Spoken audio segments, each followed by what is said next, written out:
अस्सलाम वालेकुम। 2022-2023 का जो बजट पेश किया गया था मरकज़ी हुकूमत की जानिब से, इसके चंद तफसीलात आज हम आपको बताते चले और इस बजट को लेकर हमारी रियासत की हुकूमत को क्या फ़ायदा हुआ है, क्या नुकसान हुआ है और इसके ताल्लुक से हमारे CM KCR ने क्या कहा वो भी हम आपको बताते चले। तो आइए नाज़रीन, इस बजट को लेकर एक तफसीली रिपोर्ट हमने बनाई है खासकर हमारे नाज़रीन के लिए। आइए बढ़ते हैं खबर की ओर।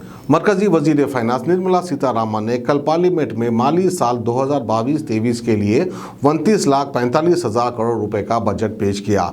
लगातार चौथी बार निर्मला सीतारमण ने पार्लियामेंट में बजट पेश किया है। अपनी बजट तकरीर में निर्मला सीतारमण ने एक साल के अंदर गरीबों के लिए 80 लाख मकानात तामीर करना और कोऑपरेटिव सोसाइटी पर लगाए जाने वाले 18% टैक्स में कमी करते हुए उसे 15% करने का ऐलान किया है। मरकजी बजट 2022-23 ने तेलंगाना रियासत को बुरी तरह मायूस कर दिया है, क्योंकि CM KCR की जानिब से मुसलसल दबाव के बावजूद अगले मालियाती साल के लिए तेलंगाना के साथ कोई हौसला अफजाई रवैया अख्तियार नहीं किया गया। तेलंगाना हुकूमत की जानिब से आंध्र प्रदेश तंजीम जदीद कानून 2014 में रियासत के साथ किए गए वादों की तकमील का मुतालिबा किया गया और इस सिलसिले में वजीर आजम नरेंद्र मोदी और वजीर फाइनेंस के साथ कई मरकजी वज़रा से नुमाइंदगी की गई, लेकिन बजट में एक भी वादे का जिक्र तक नहीं है। रियासती हुकूमत को बजट 2022-23 के काफ़ी उम्मीदें थी, यानी तेलंगाना हुकूमत को जो है बजट 2022-23 से काफ़ी उम्मीदें थी। उनकी उम्मीदों पर पानी फिरा दिया मरकज़ी हुकूमत ने, लेकिन मरकज़ ने फिर एक बार नई रियासत को नज़रअंदाज कर दिया है। तेलंगाना हुकूमत की जानिब से तंजीम जदीद कानून में दिए गए तहफ़्फ़ुज़ात के साथ जुमला 35 उम्र पर मरकज़ से नुमाइंदगी की गई थी, लेकिन एक का भी जिक्र शामिल नहीं किया गया। हुकूमत को उम्मीद थी कि काजीपेट में रेलवे कोच फैक्ट्री और मुल्क ज़िले में ट्राइबल यूनिवर्सिटी के क़याम के अलावा बयारम में स्टील प्लांट के क़याम का कम अज़ कम तयक़ुन दिया जाएगा, लेकिन ये अहम वादे भी पिछले 7 सालों की तरह फरामोश कर दिए गए। तेलंगाना में आला तालीमी इदारों के क़याम की दरख्वास्त को भी मरकज़ ने नज़रअंदाज कर दिया। तेलंगाना में IIM, NID, IISER, Navodaya Vidyalaya और केंद्रीय विद्यालय के क़याम की नुमाइंदगी की गई थी।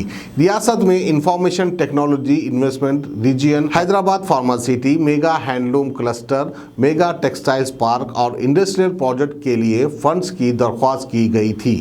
तो बहरहाल इन सभी कामों को नज़रअंदाज किया गया। CM KCR की नाराज़गी वाजिब लगती है। अब इसके ताल्लुक से यानी बजट के ताल्लुक से CM KCR क्या कहते हैं वो हम आपको सुनाते चले।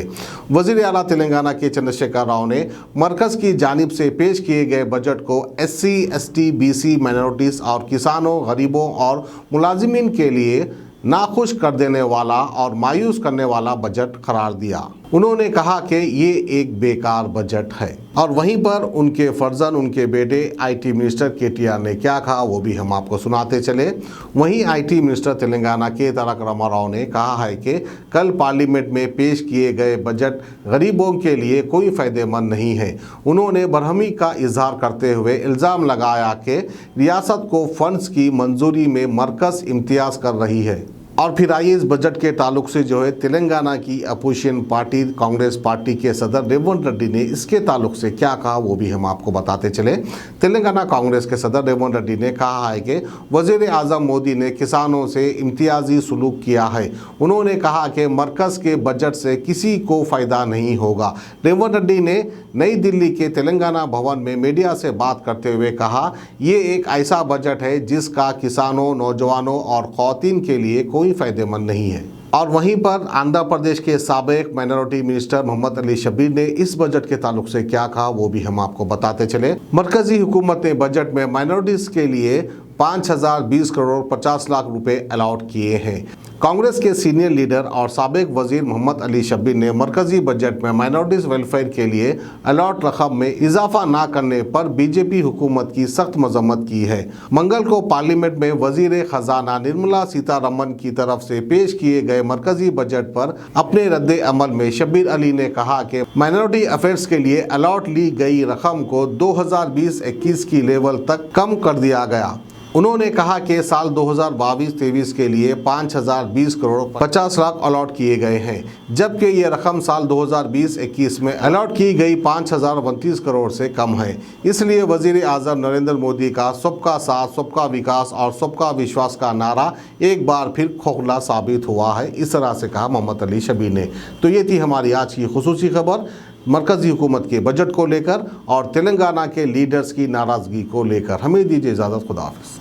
गाजी kidney centre and multi speciality hospital, गुर्दे और बवासीर के इलाज का 40 साल मशहूर हॉस्पिटल, जहां हजारों पेशेंट्स क्योर हो चुके हैं। Doctor Husaini international national award winner और दूसरे डॉक्टर्स और लेडी डॉक्टर्स की जेर खिदमत गुर्दे के तमाम अमराज का मुकम्मल ट्रीटमेंट किया जा रहा है। गुर्दे फेल हो चुके हों, डायलिसिस करवा रहे हों, याद रखिए डायलिसिस कोई इलाज नहीं, इससे 1% भी गुर्दे रिकवर नहीं होते। हाँ, डायलिसिस टेम्पररी रिलीफ दे सकता है, लेकिन हमारे ट्रीटमेंट से गुर्दे फिर से फंक्शन में आ सकते हैं। गुर्दे श्रिंक हो गए हों या सिस्ट हो, गुर्दे की पथरी हो, कैसी भी गुर्दे की तकलीफ हो या पाइल्स यानी बवासीर, चाहे ब्लीडिंग हो या कोम, बगैर ऑपरेशन मुकम्मल क्योर ट्रीटमेंट का एक ही centre, Ghazi kidney centre, DLRL main road, opposite Vikas high school, Chandrayan Gutta, Hyderabad. Cell 9966930824 या 9391326261।